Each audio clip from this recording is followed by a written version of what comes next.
me a reaction, and you can on cam too. And we will to continue on the next session. And also we remind you guys, you can to do fill attendance. You can check in the column chat by Zoom, and you can fill that and attendance yourself. And also maybe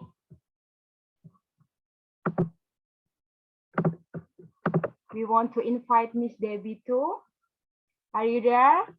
You can hear me, Miss Debbie? Okay, how your rest?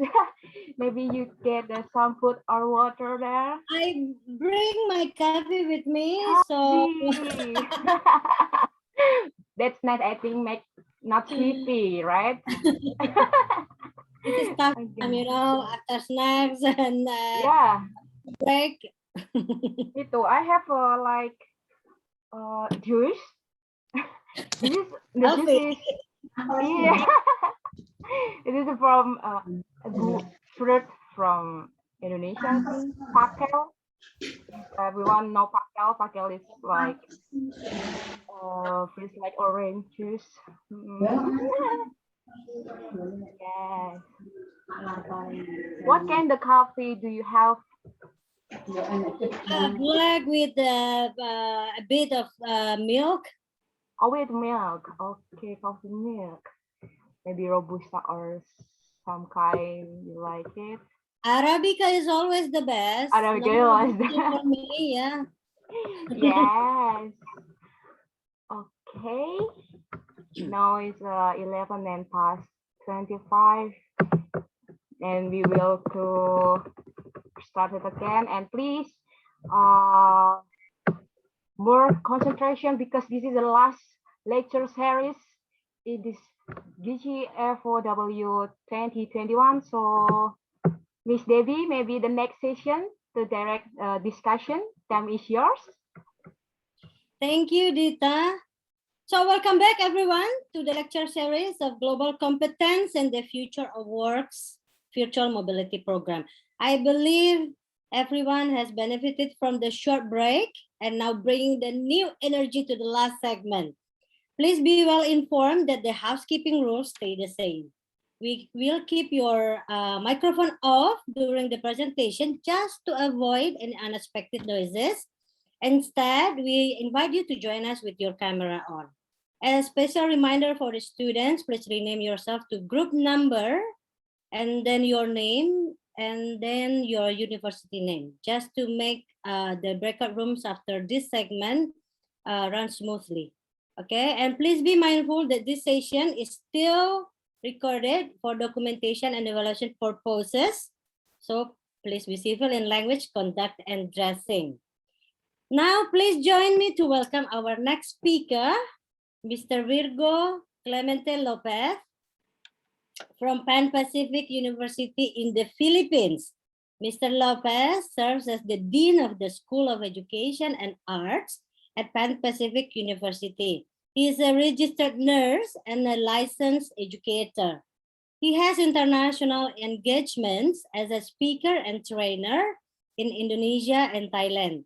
He earned his Master of Arts in Education in 2017, and he's now completing his doctorate in Educational Leadership and Management at the Philippine Normal University in Manila. Mr. Lopez is already here with us, and I believe he's very delighted to share with us his perspectives about global citizens and how to become one. Mr. Lopez, you are now on the spotlight. The screen is now yours. All right. Thank you, Miss Debbie. Salamat in Filipino. And I would like also to thank Miss Dita and Miss Norul for the energetic introduction, of course, for this event. And I heard this will be the last segment. So I believe the young professionals and the youth leaders here would still bear with me and can last until the end of my discussion. Okay. So foremost, I would like to greet, of course, the organizing committee, the different universities who come up with this worthy event for our young professionals, our leaders, our youth, and of course, our colleagues in the education sector, and of course, in our world, in the ASEAN community. So foremost, I would like also to thank the Pan-Pacific University Administrator, specifically the President, Dr. Padilla, and of course, the International Officer, Dr. Pasag, for inviting me to this event. Now, sharing my screen, there you go. If you can see my screen share, please type in the chat box the last word that you can see from the title. I'm giving you 5 seconds to do that. Again, if you are seeing my screen share, please type the last word from the title of this talk. Let's see who got it first. All right. Okay. No, not the letter. I asked the last word. Okay. There you go. Rene Rico from Pan Pacific University. So, Sir Rico, do you know somehow my talk? That's why you got it, right? Thank you. So if I talk fast, I'll make it an adjustment so that we could better understand each other. Now, if I talk properly and you can still follow, may I see a thumbs up icon from everyone? Please hit the thumbs up button if you can still follow me. There you go.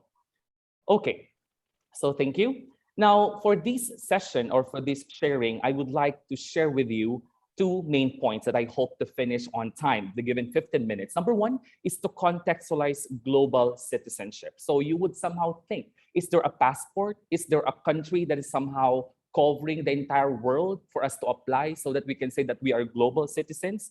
We'll look into that in a while. And secondly, we would enumerate ways and strategies to become one, as mentioned by Ms. Debbie earlier. So these are the goals of my presentation today. So let me start with the 6 strategies to become global. Definitely, you've been in the different countries before, or probably from one place to another back in your country. But is it somehow just traveling from one place to another that makes you a global? Or somehow, if you can speak the language, like you can pronounce properly tomato instead of tomato, or for example, you can say water instead of water in other forms, does it make you global? So these are just deep skin things that we have to reflect on. But I would like to share 6 things today. Let me begin with the question. So I'm inviting all the students, the young professionals, to answer this question. Which pillar of learning, there's a quiz, Ms. Debbie, right? So those who cannot make it or cannot answer will be removed from the Zoom room. No, I'm kidding. So you have to get this right correctly. So which pillar of learning is concerned with the development of social skills and values such as respect and concern for others? Now, to give you a clue, please zero in or focus on the words respect, cultural diversity. So just hit or please type the letter of your choice. Is it letter A, learning to know? Letter B, learning to do? Letter C, learning to live together? Or letter D, learning to be? I'm giving you 5 seconds to respond. Okay, so from the chat box, all of you, Sir Wendell, we have here Miss Abigail, Steady, D, and the rest of you answered letter C. Right, that's indeed learning to live together. And that will be the focus of my presentation for the first strategy. And that is to go live together. So when you say live together, it does not necessarily mean that physically we should be in one house, we should be in one country or what have you. Because in the past, global problems or global challenges are focused on what? Let's say we have siege, right? In Marawi City in the Philippines back in 2017. There are several wars. Currently or lately, we had the problem in Iran, or rather in Israel. So all these are perennial concerns that we have to look into. And as global citizens, we could not say that, oh, I'm far, like miles away from Israel or Gaza, I wouldn't care. Or for example, if you're from the Philippines, you would say, I'm from the northern part of the country. Marawi is in the southern part. I wouldn't care because I will not be affected. That's a failure when it comes to the context of global citizenship, because whether we like it or not, even if we are far from each other, we are interconnected. It's borderless. Maybe you're not affected right now, but eventually you will be affected by it. So before that happens, we should really work together on how we could somehow work on peace education, on trying to promote this and the like. So in living together, I would like to focus on these specific actions. Number one, respect for cultural diversity. I've been into Indonesia in 2017 or 2016 and 2017, and I like your food, your culture.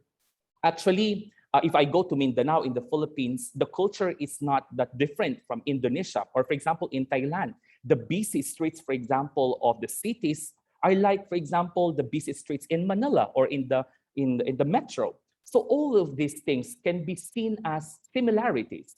So when it comes to respect, we don't actually judge others as well based on our context, however, based on their context. So it is still somehow a deeper perspective on how we could probably fully understand culture, because more often than not, we somehow have the prejudice or somehow we discriminate others different from us because of the lack of information. Or somehow, even if we have the information, we cannot actually be more of the idea of trying to imbibe such thing, or simply because it's different from us, we cannot accept it. But again, it's a magic word. We have to respect. Secondly, as I mentioned, Marawi siege or the problem in Israel, these are all concerns when it comes to our continuous aim to really get through peace and harmony, right? We would like to have no conflict. Others might say that's utopia. You cannot really prevent, for example, misunderstanding in the world. But given that statement, so should we just somehow lay down in our room and say, anyway, it's normal to have this conflict. It's normal to have wars. Eventually, there will be the launching of nuclear weapons eventually. So why stop now? Something like this. So somehow our perspective is limited to idea that nothing much could be done. But we should not stop there. We should somehow dig deeper to the possibilities. There have been proven ways on how we could do this. Third, it's for us to have the art of dialogue. Somehow, it's hard to really do this because you need some time. You really need this kind of skill, the communication skill. But when I say communication skill, you don't have to be perfect with your English for you to make peace with others. But it's more than that. It's more of the authenticity of your intentions. So this is the highest form of conflict resolution, by the way. And then more likely empathy. Most of you would say, oh, I'm okay with sympathy. Now, I would like to differentiate. Sympathy is okay, but the letter E in empathy makes the difference. It's of the experience. It's more of the deeper feeling of putting yourself in the shoes of others.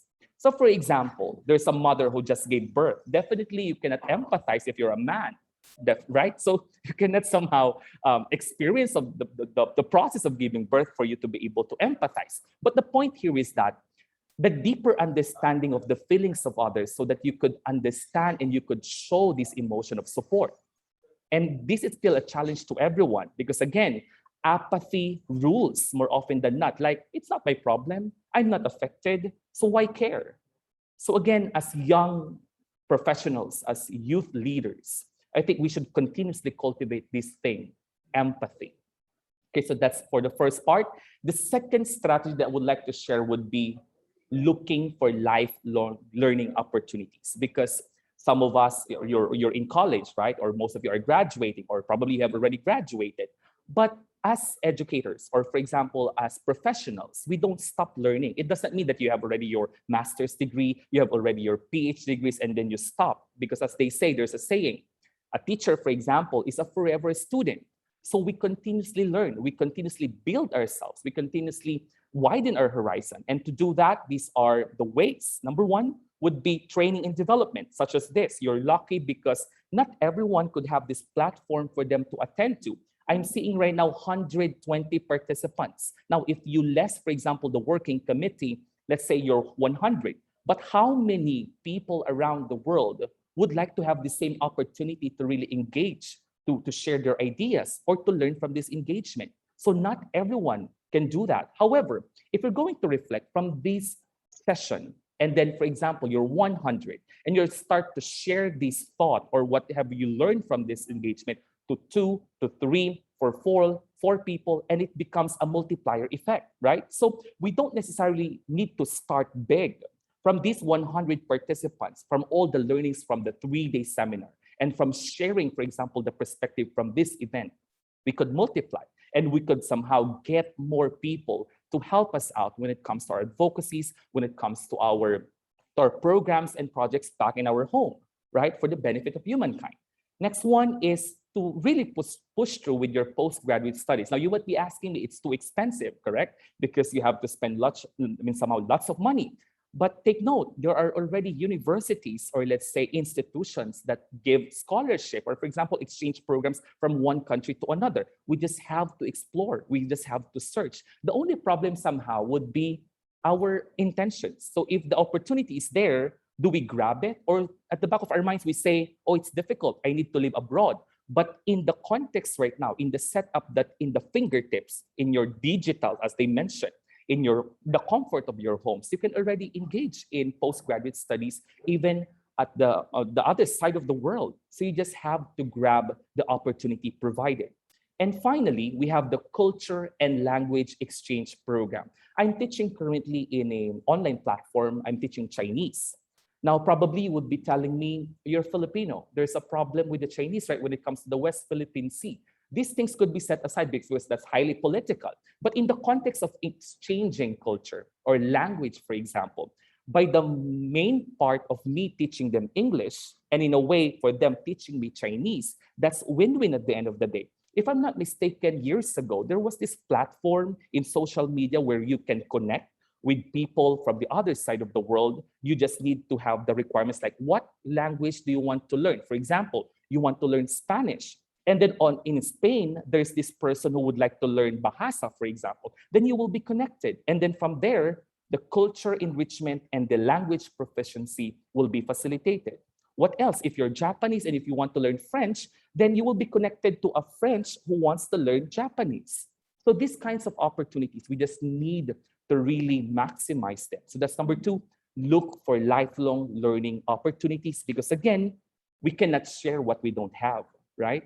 So we should continuously equip ourselves with knowledge, skills, and values. And in order to do that is for you to engage with others, to connect with others. That's the second strategy.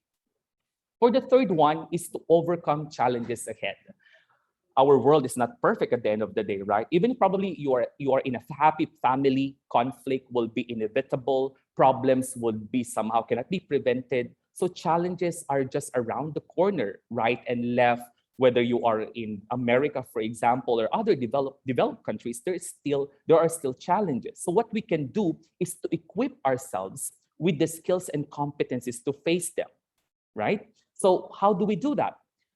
We are living in a VUCA world, VUCA. And you know this in your classes, right? That the word is volatile. It's continuously changing, right? For example, in the past, like iPhones, for example, you have this kind of brand, you have this kind of unit and so on. And then suddenly after a year, it changes. So that's how quick changes are in this time, right? Secondly, is uncertainty. For example, when will the pandemic end, right? It has been a year. Some of you have predicted or somehow hoped that better days are coming. Like after a year, we could go back to our normal lives. But I'm not saying I'm pessimistic, but look, we have extended because Delta is already here. So it's really uncertain. We don't know when this will stop. So what to do? Third is the idea of complexity. Problems are becoming somehow complicated. For example, disasters. We have man-made disasters, we have natural disasters, as somehow a simple rain before could be solved. But right now, just a 2 hour of rain could already submerge places in your localities, for example. So global warming is indeed here, right? The pandemic is real. So that's complex. And then finally, ambiguous. So what to do? What can we do to address this thing? So this is the VUCA world that we are living right now. Now, from this third strategy, we would like to have a paradigm shift. So we should not focus on the problems. As they always say, we should be more progressive. We should be more into seeing the silver lining in everything. And how to do that? We transform the VUCA world into other words. For example, instead of saying the world is volatile, why not have the vision? What do I want to become 3 years, 4 years from now? This is where Chinese are good at because they envision, they plan ahead. It's not limited to days, it's not limited to months, but they even plan like for centuries. So somehow, if you are graduating right now, are you seeing your future like after 5 years? Should you be the CEO already of your company? Should you have already your startup business? So that's vision. Even if it's continuously changing, you should have the goal in mind to push through. Secondly, instead of saying it's uncertain, let's change it to understanding because it takes one to understand things so that we could move forward, right? So that we could move on. So in the first part of this pandemic in March 2020, of course, no one experienced a pandemic like this before. So it was really chaotic. But as the months go by, as we move forward, we begin to understand the complexities of things, like how this virus could be transferred from one person to another, what's the benefit of lockdowns, and so on and so forth. So this understanding could help us, like comfort ourselves or to give us hope that we can do it, right? So thirdly, instead of saying complex, we change it to clarity. What actions should I undertake for me to go on? So some people said, I don't want to study anymore because I don't like online education. It's stressful. I'm at home. My parents would tell me to do this and that. I cannot concentrate, right? But others had the clarity in them. Like, since the pandemic is here, we are locked down in our homes. I'll take this opportunity to pursue my studies. So imagine after this pandemic, you would graduate because you did not waste time just because of the pandemic. All right. So that's clarity of your intention and your purpose. Make time or maximize the time given to you to really study in the comfort of your home so that you could do more. And finally, instead of saying ambiguous, we change it to agility. Let me emphasize the word agility. So agility could be a new word or somehow just a complicated term, but this just means flexibility, adjustment. How can we adjust into different circumstances? And this is what is needed right now. So if you are the person who's limited to your comfort zone, for example, I will be working, you apply for a job, but your employer said you have to work at home. So would you say, oh, I'm not used to working home, I want to go to the office? Of course, you will lose the opportunity, right? Or for example, they would say, I don't know how to use Excel. I don't know how to use these kinds of platforms. So if you do that, you would lose opportunities. Why not somehow be flexible? So if they tell you, you do this, and even if you don't know, just learn it afterwards. Accept and learn the way as you go on, because no one is perfect, right? Every one of us became really neophytes, and no one made it perfect the first time or even after some time, right? We can just do so much of that. So we should be agile. We should be flexible. So that's the third one. For my fourth strategy is benchmarking on best fit practices. Let me emphasize the words best fit. I did not say best practices. I said best fit. We have our different circumstances. Probably we are in the same storm, if I may relate it to the pandemic right now. We are in the vast ocean of struggling, of really trying to survive. But at the end of the day, some of us are in the yacht. Some of us are in better boats, but some of us are struggling just to survive each day, right? Those who are already trying to, it's about to be drowned, you know? So yes, we are in the same ocean of this COVID-19 pandemic. However, we are in a different circumstances. So what to do? We adapt and we get what could be appropriate to our context, right? For example, we have this bayanihan. Looking now in the screen or on the photo, this is the known bayanihan in our country. Probably we just term it bayanihan, but in your countries, Thailand, Indonesia, Vietnam, and other ASEAN countries, you might have the same thing. So why not nurture and make this a resounding call for us to be able to help our countrymen? Because as I said, there are people who are just struggling and surviving, right? How can they feed themselves 3 times a day? So the spirit of bayanihan is more than needed.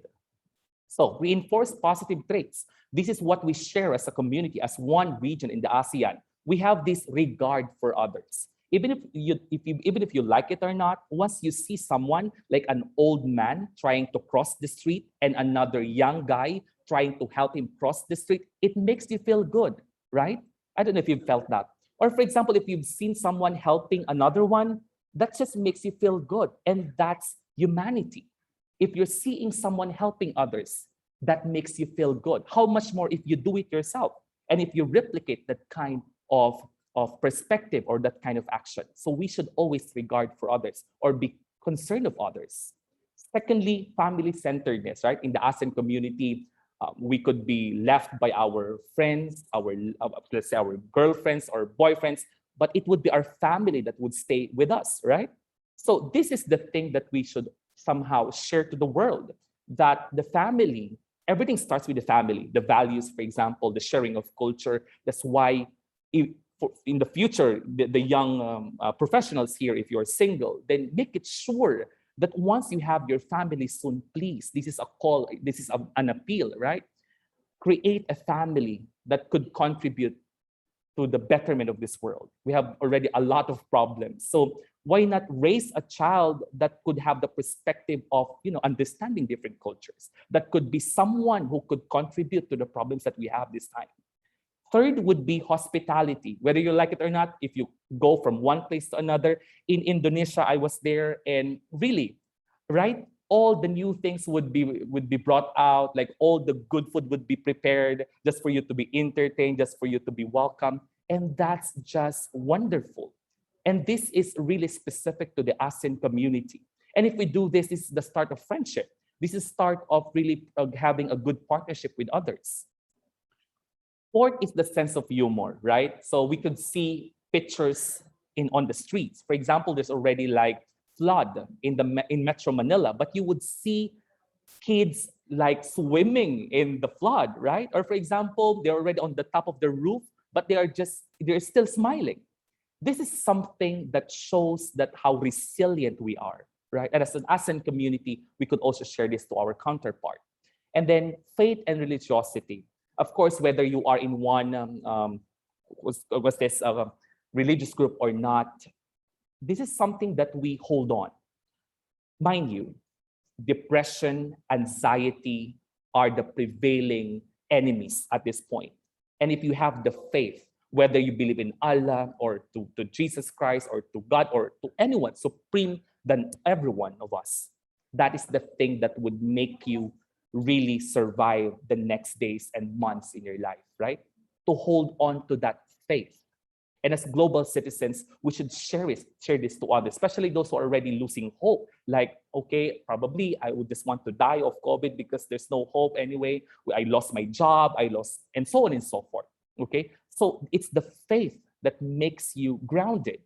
Okay, next is creativity. It's resourcefulness. So what if we don't have somehow a good house? So what if we don't have the complete resources to start our programs? Let's say our community pantry. Let me share that. I know you've been doing this as well in your countries, but in the onset or the continuation of this pandemic, there are these citizens, concerned citizens in our country who organize community pantry, which means that apart from the help from the government, they ask everyone or those who are capable of helping to just donate what you can donate. For example, a tray of egg, and then, for example, like vegetables and the like, or something like vegetables and the like, you just place it there, and then others would get something that they need. So this is also creativity. This is resourcefulness. And how many of us have this kind of competency? And if we show this to others, then probably at some point we could address hunger at some point, right? At least we could help a family who's about to somehow have this kind of dire need to be fed in a day or two. And finally, hard work, all right? We work smart. We know that we are likened to a carabao, right? Or to an animal that is somehow helping us in the farm, right? That's how we work. That's why at some point, the Westerners really like, for example, collaborators from the ASEAN country, because we dedicate ourselves, we commit ourselves in the assigned task to us, and we even go beyond that. And finally, is our ability to survive, our resilience. So there might be rain, there might be flood, there might be volcanic eruption, there might be earthquake, there might be the COVID-19, but time and time again, we have proven that we can make it, not as one, but as one community, as one nation, and as one ASEAN region. So this is the fourth one, that is to really benchmark on best fit practices. All right, and then my second to the last strategy would be this: adapt continuously to the pandemic and beyond, because the pandemic is just one of the problems that we'll be facing. Global warming is still there, climate change is still there, a human rights violation is still there, and all other perennial problems. So what to do? As young learners, as young professionals, I would like you to answer this. Would the box fit in the circle? Yes or no? Please type in the chat box. Is this box on top can fit in the circle or in the hole? Just say yes or no. Okay, Sir Wendell, Mr. Wendell said yes. How about the others? Yes, yes, okay. I like the optimism of this group because usually if I ask people, they always say no, right? So technically, it cannot be done. But there's a saying, it is impossible until it is done. So if I may ask, for example, quickly, a person, can I do that, Miss Debbie, about the answer somehow? May we have D from TSU? Mr. D, can you hear me? Okay. What's the rationale behind when you said that yes, it could fit? May I hear from you? Okay, I'm here. Can you Yeah, repeat the question again? Okay, you answered yes when I asked you if will the box fit in the hole. You said yes. Now, how is that even possible? How can we do that? Oh, okay. I see it on the top of what's your Okay, let me share this one. sorry, I can't explain this. Oh, okay. Okay, I see the box on the square end in the middle have a hole. Yeah. I sorry, I can't explain this.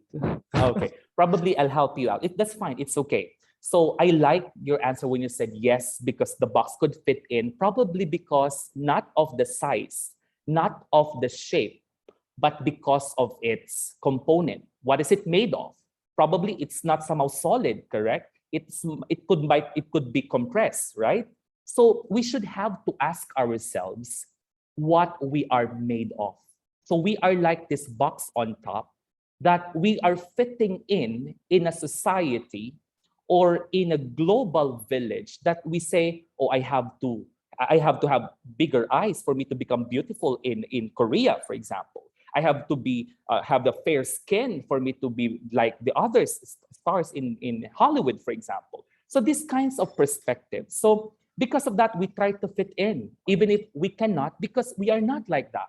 So gone are the days that we would say, I have to, pardon me, okay, I just have to contextualize. We cannot say that I have to get this drug, I have to inject myself like this so that I'll become fair so that I would somehow fit in. So gone were those days. We are in the 21st century. So what if you're dark? So what if your eyes are not really small? Or so what if they're big? So what if your nose is like that? So it's somehow our composition. So like this box, we can fit in, not necessarily to be like others, but somehow our flexibility, our characteristic of trying to adapt from one context to another so we could compress ourselves and then fit into that circle. So definitely, yes, we can do that. We just have to answer, what are we made of? So we need also those characteristics. We need those skills to be able to communicate with others so that we could fit in.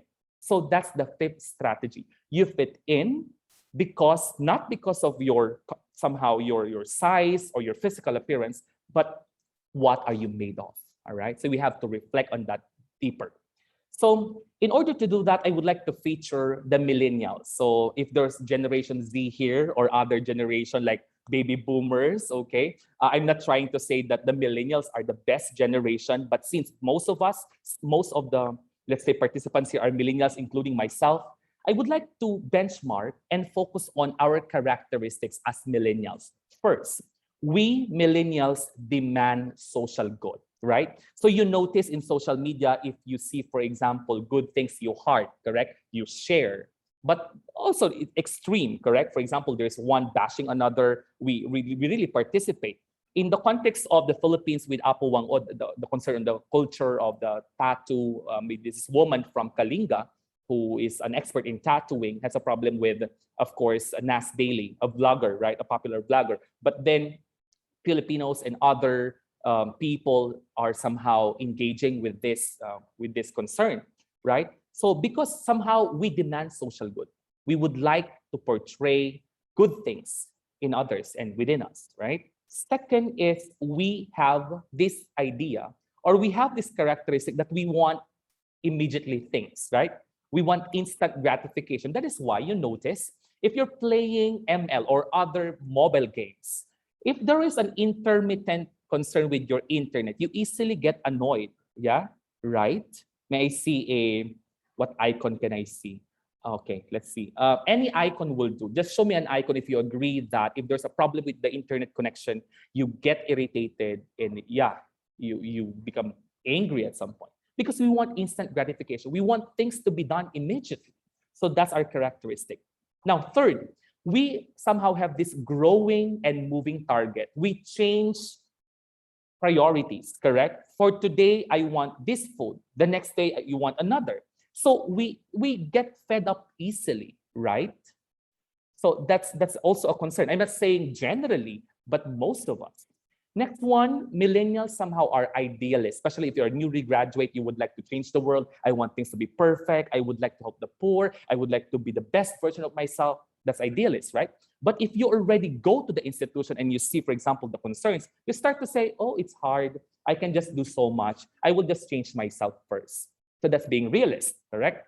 What else? We have also this, expertise in technology, right? We almost can explore all things, old and new, even the new ones, right? Or the emerging technology. We're good at it. And we are also authentic storyteller, meaning we share, we have narratives to share. Is it not the Filipinos, for example, or probably other nationalities here, once you're watching a like Korean novella, right? Probably you want that.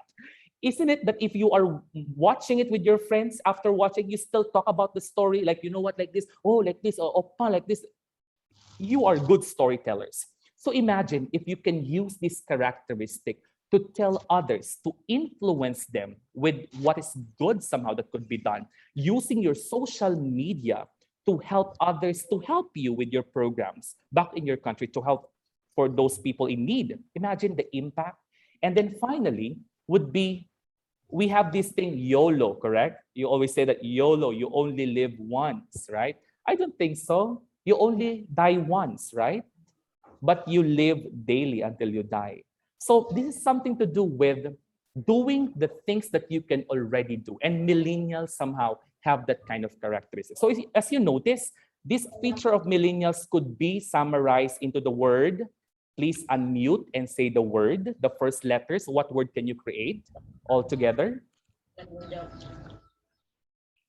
What is the word?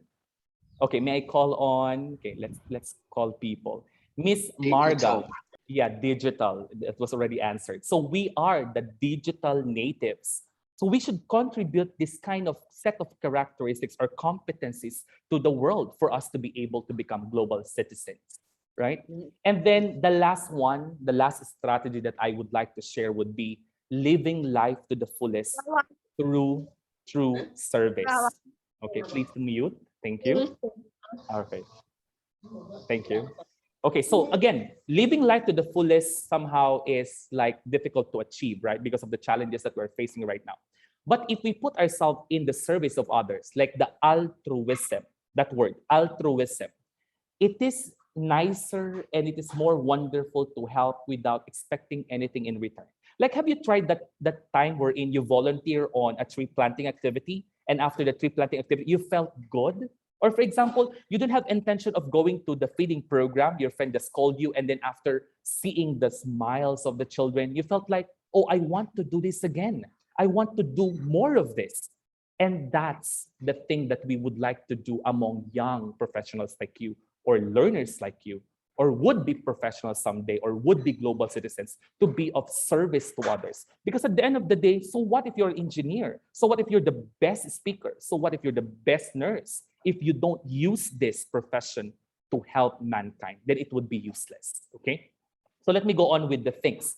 These are the photos coming from the Global Citizenship Education website in UNESCO. I just want to share with you that the pandemic really has proven or has shown our weaknesses, our strengths, but more than that, it builds connections among others that we can help each other if we just somehow organize a movement that would really cater to the needs of others. What else? We reinforce our faith. As I said, there were already a lot of people who go to church or online somehow, And then people are now praying, if I may say so. Before the pandemic, you know, they don't care, right? They just live. But right now, they now call God at some point. They have already this faith that, oh, please save us, okay? What else? People are starting to appreciate others because it is in gratefulness that we somehow encourage our frontliners, whether you are a Grab driver or you are a nurse or a teacher, you are a uniformed personnel, a mere thank you would make the difference for them to continue serving. What else? The plague, the Sorry to prejudice. interrupt, Mr. Lopez. I know Yeah. you are having fun sharing your thoughts. We still have 1 minute left. Okay, I'm almost done. Just to provide about 5 minutes for the students to respond to your Yes. sharing. Thank you. Okay. And then, so to end, I just have to ask you to check and reflect on some slogans, okay? I'm supposed to ask you to answer first, but since of the limited time, I just want you to have a screenshot of this. I would like you to reflect once you go home that culture, the cry of men in the face of their destiny, is the knowledge of our culture. Secondly, is people without the knowledge of their past, history, origin, and culture is like a tree without roots. That's our culture identity. And then, second to the last, our true nationality is mankind, be a cosmopolitan man. That's another term for becoming global citizen, cosmopolitan. And the last one, unity amidst diversity. We might be different, but different roads sometimes lead to the same castle. So again, be you, go live together, and so on. As you would see, look at the screen share right now, that's becoming global. Go live together, look for lifelong opportunities, overcome challenges, benchmark on best fit practices, adapt to changing world, live life to the fullest. That's becoming global. And so thank you. And for any correspondence, if I don't have the time to answer your questions, please feel free to message me through these communication channels. Maraming salamat po mula sa Pilipinas. Thank you, everyone. Thank you, Mr. Lopez, for sharing your thoughts and perspectives today. It was enlightening indeed. And I am confident that the students would agree with me. So we still have only 3 minutes left for entertaining the students' comments and questions. The students, if you have questions or comments, feel free to type in the chat box or just click raise hand button if you wish to deliver your question directly to Mr. Lopez. I really would like to apologize. I was really drawn by my sharing. No worries. Time flies so fast when you Yeah. are having fun, right? Definitely, Miss Debbie. And I congratulate the organizing committee for such a wonderful event. Thank you. Thank you. So while waiting for the questions or comments coming in, I would like to ask whether you agree with me or not, Mr. Okay. Lopez, that attending or participating in this such international programs doesn't automatically make someone global citizen, right? But indeed, it opens the opportunity. It opens every chance to become one. Yeah. Thank you, Miss Debbie. Actually, I gave 6 strategies, just one, like exploring opportunities. So this is just the first step. Like meeting, for example, different nationalities here, and then opening your perspective to them. You reflect and say, oh, I want to do that. Oh, I want to participate in that. So that's the first step of becoming a global citizen. Definitely, Miss Debbie. And one question up in the chat box, Mr. Lopez, about highlight on number 5. How can I change without feeling uncomfortable? Okay. It's normal. Your feeling is valid. When you say it's uncomfortable because changes are overwhelming, that's okay. You're normal when you feel like, oh, I'm frightened. This is huge.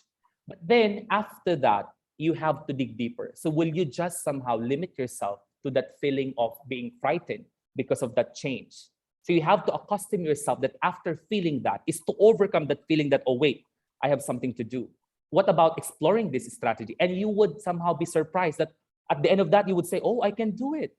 So, and then from there, you accustom yourself of trying to become agile each time you have, again, this kind of opportunity or context. Not it. That leads to the second question, Mr. Lopez. Do you have any suggestions or personal comments maybe to everyone that who are not able to see the advantage behind this COVID-19 pandemic? First, let's go with the statistics. Definitely the death toll in different countries or in the world is somehow really, it's horrific, okay? We don't want deaths, definitely. So I don't want to romanticize as well the idea that there's always a rainbow after the rain or something like that. But we are already in this context. We cannot do anything already because the pandemic is here. What we can do is how to respond to it. Because we cannot say, oh, pandemic, stop. We're not God, for example, or any supreme being to stop it, because pandemic is here to stay. The virus is here to stay. So I would like to work to term it coexistence, okay? It might be weird, but we coexist with the virus, meaning the virus is there, but we are better than the virus. We have our intellectual capacities. The virus just replicate, but we have these faculties to devise ways for us to address this kind of virus. So the virus is here to stay, and we are here to stay, and we are better than this virus. So from that point of view, we could do something about how we respond and how we could continuously somehow stop the increasing deaths because of this pandemic. So responding to the last questions, I guess, and also for your closing message, Mr. Lopez, how to adapt ourselves? To what extent should we adapt? Okay, it's a process. Let me say it again. Adopting is a process. It's not overnight. Or after my talk, you wouldn't say, oh, I'm now good because Sir Lopez said I can always adapt. No, it takes time. As mentioned, the first step is knowing, for example, yourself, knowing the things happening around you, and from there reflect. What should I do? Jot down. So this is the problem. What should I do in here? This is the context. What should I do? This is my course. What should I do with my course? This is the available opportunity. What should I do? So it is a process. We cannot do it somehow overnight. That's it. We can just do so much, but we will get there. Thank you, Mr. Lopez. Well, that's a closing message that everyone should contemplate with. Unfortunately, we have a very limited time. So that answer marks the end of the segment. And your segment also marks the end of the lecture series of the Global Competence and the Future of Work's Virtual Mobility Program. So once again, on behalf of the committee, I would like to pass on our sincere gratitude to you, Mr. Lopez. Thank you for sharing some insights and enlightenment. And of course, to our wonderful audience, our students, thank you for your attention and active participation. I believe that everyone had a good time because I surely did. I did. After this, the students will have a group discussion. So for now, bye-bye from me. Have a great weekend and all the best for students. Back to you, Anita. Okay. Thank you for the time. We want to invite to do photo together. Yes, so, yay! Yes. It's please all participants, you can turn on your camera and come on, join with us to the interest in this event in the last lecture series today, and it's really insightful from Mr. Virgo, and have a very insightful and have a motivation. Okay, let's begin, and we will count. I want to ask Mr. Lopez, what is the trending post in the Philippines? Be you. You need to be you. There's no single best one. Yes. No single best one. Okay. It is a freedom, yeah, guys. You can random. You want to have a style yourself. Okay. Do your best. Okay. Committed. Ready for the photo session. Okay. Ready, yet? Okay. I will count. 3, 2, 1. Once again. 1, 2, 3. Okay. Okay. Thank you so much, Mr.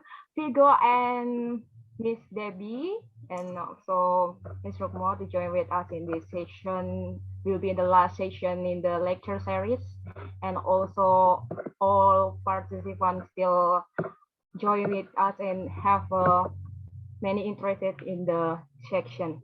So the next agenda, do you have information, Miss Nisa?